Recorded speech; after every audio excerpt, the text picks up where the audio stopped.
Bienvenue Evelyne, ça me fait super plaisir de t'avoir ici parce que tu étais présente au dernier bootcamp et tu as de belles avancées depuis que tu as suivi le bootcamp, tu as rejoint le campus et tout. Est-ce que tu peux te présenter en 3 phrases pour nous dire qui tu es, ce que tu fais dans la vie, où est-ce que tu en es aujourd'hui? Wow, en 3 phrases, je vais essayer.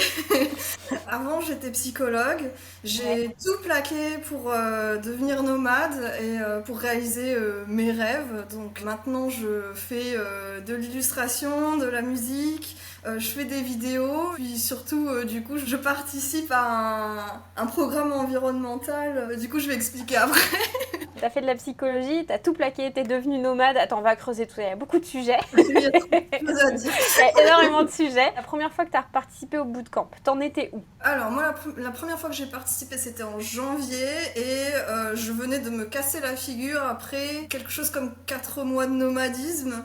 Donc j'étais déprimée, j'avais plus aucun sens dans ma vie et je me disais ok je vais pas réussir à vivre de mes rêves, je vais devoir me retrouver un boulot et déprimée toute seule quoi. C'était vraiment la misère. Quand tu dis que tu t'es cassé la figure, c'est au sens propre ou au sens figuré? Au sens figuré. Qu'est-ce qui s'est passé pour toi? J'ai tout fait un peu sans réfléchir au feeling, je me suis retrouvée un peu sans argent, j'étais sans énergie, j'avais envie de faire plein de choses et je savais pas comment, donc je savais pas comment m'y prendre pour devenir artiste, je savais même pas qu'est-ce que je voulais faire exactement en fait, juste je savais que je voulais vivre de mes rêves mais je savais pas trop quoi. Comment les assembler? Et du coup, pourquoi t'as rejoint le bootcamp à ce moment-là? J'avais déjà lu un de vos articles il y a quelques mois avant Ouais. et par le plus grand des hasards, 4 ou 5 mois après, j'ai reçu le mail comme quoi j'étais invitée au bootcamp. Et là, en fait, quand j'ai commencé à lire que c'était pour les créateurs nomades, que, en fait, tous les trucs que je voulais faire, c'était réuni. Et je me suis dit, ouais, ça a l'air bien quand même. Allez, ça coûte rien d'aller juste regarder, quoi. Et qu'est-ce que t'en as tiré? Ben déjà j'ai appris beaucoup de choses. En fait je me suis vraiment dit wow, en fait les trucs que je veux faire c'est possible et je suis pas la seule à vouloir faire ça et il existe des gens qui peuvent m'aider et avec qui on peut apprendre ensemble. Quand je regardais toutes vos vidéos et tout ça, ça avait vraiment un écho en moi. Je me disais, ouais, c'est vraiment aligné avec mes valeurs et tout. J'ai vraiment senti ce truc à l'intérieur de moi qu'il fallait que j'y aille. Du coup, t'as rejoint le campus? T'as hésité? Oui, j'ai failli ne pas rejoindre parce que, comme je te l'ai dit, j'avais plus d'argent. Donc je me suis dit, ah, il y a quand même un frein. Et puis je me disais, ouais, puis je sais pas si je vais avoir de l'énergie, je sais pas si ça va vraiment. Enfin, je me disais, ah, mais peut-être ce sera plus tard parce que là j'en suis nulle part, je sais même pas ce que je veux faire comme art et tout Ouais. ça. Je crois quand t'avais dit oui, mais en fait, on investit dans notre projet, enfin, on investit en nous et tout. Et j'ai fait, ouais, ça me parle, allez, j'y vais. Et qu'est-ce que t'as accompli depuis que t'as rejoint le campus? Déjà, je me suis sentie revivre. Puis le moment où j'ai fait, ok, je rejoins, j'ai senti la vie qui revenait en moi. Et, Waouh! je me suis rendu compte que j'étais capable de. Enfin, moi qui étais sans énergie, j'étais capable de déployer une énergie incroyable pour créer. Enfin, j'avais participé à l'Octopus Challenge en Ouais. février. Et c'était incroyable parce que on m'avait dit que mon projet c'était impossible. J'avais dit ah mais moi je veux tout faire. Je vais faire des vidéos, je vais écrire des chansons, je vais faire les musiques, je vais faire les dessins et puis chaque jour je vais faire tout ça. Et dans mon équipage, on m'avait dit ah peut-être c'est un peu trop, il faut te mettre des objectifs plus bas. Je me suis dit non, si vous dites que c'est impossible, moi je veux le faire. Et j'étais trop fière de moi que j'ai réussi à faire ça. Je me suis dit, ah oui, en fait, je suis vraiment capable d'être créative, de faire des choses. Et c'est là, en fait, qu'à un moment, j'avais rejoint un de tes lives où tu disais, ce serait quoi votre vision dans un an? Et j'avais dit, c'était à moitié en rigolant, mais j'avais répondu, mais moi, dans un an, je serai avec Mike Horn, je serai en train de me filmer, je serai en Antarctique. Mais j'avais dit quelque chose comme ça. Et je me souviens que tu m'avais répondu oui c'est chouette et tout, on t'encourage. Par contre un an c'est peut-être un peu faut peut-être prévoir plus large. Franchement je pense que t'as compris que j'avais ce levier de défi. J'ai fait ah non je peux pas en un an. Bah, c'est ce qu'on va. Et quelques jours plus tard, j'ai vu passer une vidéo de Mycorn qui proposait aux jeunes de participer donc à ce concours, ce programme environnemental où en fait le but c'est de se mettre en équipe et de proposer le meilleur projet environnemental. J'ai rejoint une équipe de personnes que je connaissais pas et j'ai dit bah voilà, moi je sais faire des vidéos alors que j'ai juste appris le montage pendant l'Octopus Challenge. Sur le tas, j'ai fait bon, moi je fais des vidéos et comme j'ai été psychologue et tout, moi j'aimerais bien diriger un peu l'équipe machin et tout de suite on m'a dit bah oui vas-y rejoins-nous et le groupe s'était formé. Attends, déjà j'ai plusieurs questions. La première question, comment ça s'est formé l'équipe? J'ai vu qu'il y avait un groupe Facebook exprès pour PangaX, donc le programme de Mycorn. Et là-dessus, j'ai vu le message d'une personne qui, justement, cherchait... il avait listé les types de personnes qu'il voulait dans son équipe. Et parmi la liste de personnes, il y avait une personne créative qui ferait des vidéos et une personne qui pourrait un peu leader le groupe. Et moi, j'ai fait, allez, moi, je me mets le challenge, j'y vais. En plus, je le connaissais pas du tout. J'ai vu que ce gars a été dans la même école que moi. J'ai fait, c'est un signe.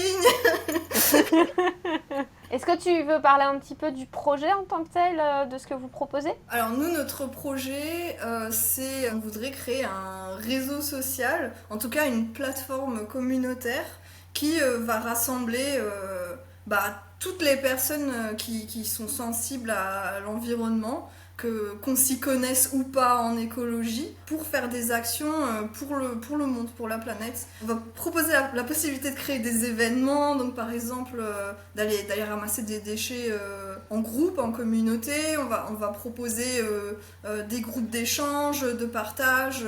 Enfin, ce serait vraiment d'avoir plein de fonctionnalités en fait qui permettent aux gens qui sont perdus dans l'écologie mais qui veulent faire des actions de pouvoir être tous dans la même communauté et ensemble changer le monde et guérir la Terre. Et comment vous allez communiquer autour de ce projet pour le développer? En fait, on comptait beaucoup sur les réseaux sociaux. Justement, on va beaucoup être coaché par les équipes de Mycorn. En fait, notre équipe a un coach personnel. Enfin, chaque équipe a son coach. On va sûrement être coaché aussi sur la communication. Mais déjà, avec tous les modules dans le campus, je pense que j'ai aussi pas mal de matière pour savoir comment communiquer. Trop bien. Du coup, pour ce groupe, j'ai créé une vidéo, mais j'ai regardé dans les modules comment tu expliquais pour faire une vidéo impactante et tout, pour donner envie aux gens de regarder. Du coup, je me suis inspirée de tout ça. J'ai été beaucoup aidée par mon équipage aussi. Ça a hyper bien fonctionné. On a été parmi les 10 équipes sélectionnées. Et les gens revenaient pas. Et donc, voilà, j'en suis. Lundi, tu pars en Suisse, donc en fait, on va être en bootcamp là, et Ouais. tu seras en Suisse avec l'équipe de Mycorn. C'est ça. Raconte-nous un peu ce qui t'attend là. En gros, on va dormir dans des tentes, on va devoir se débrouiller pour trouver de l'eau, se doucher. Si on a de la chance, on va peut-être trouver de l'eau froide dans un robinet quelque part dans la forêt. Et on va avoir des épreuves sportives. Donc j'ai vu des vidéos où les anciens participants, ils soulevaient des pneus, ils allaient dans la boue et tout. Moi, je suis pas quelqu'un de sportif, mais j'ai fait ok, on y va, c'est trop cool.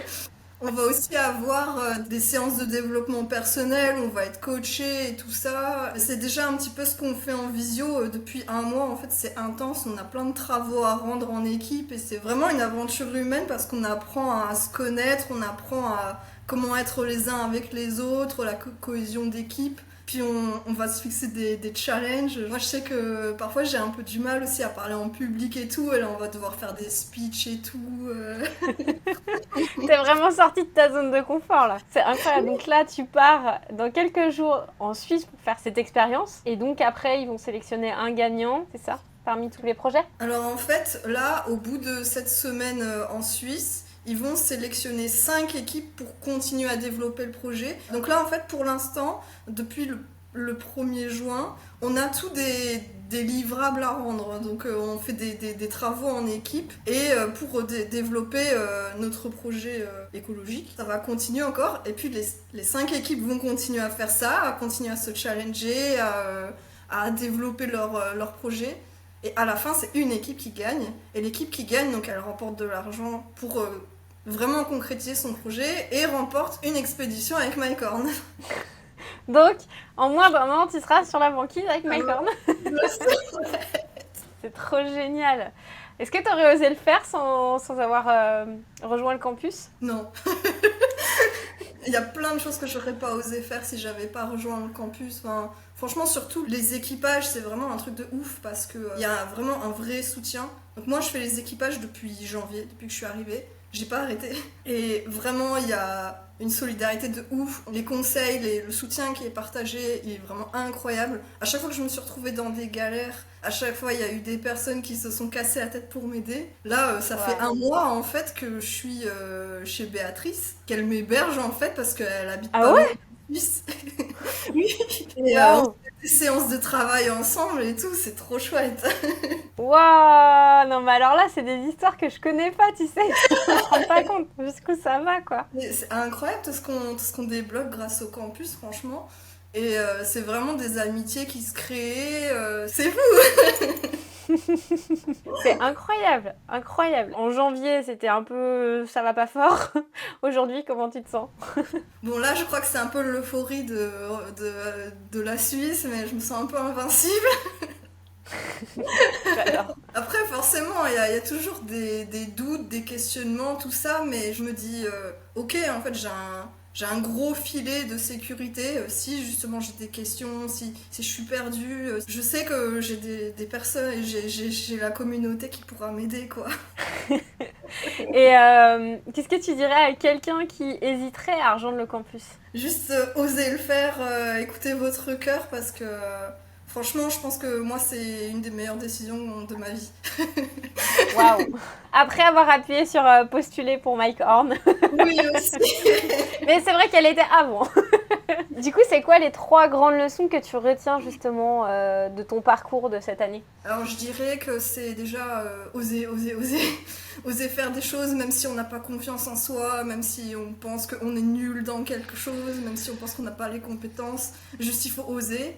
Et quand on ose, les choses, ça se fait. Les choses, on les apprend, tout se débloque, mais juste, il faut faire le pas. Qu'est-ce que je peux te dire d'autre encore comme leçon? On peut vraiment compter les uns sur les autres. Vraiment, la solidarité, la bienveillance entre des inconnus, ça existe.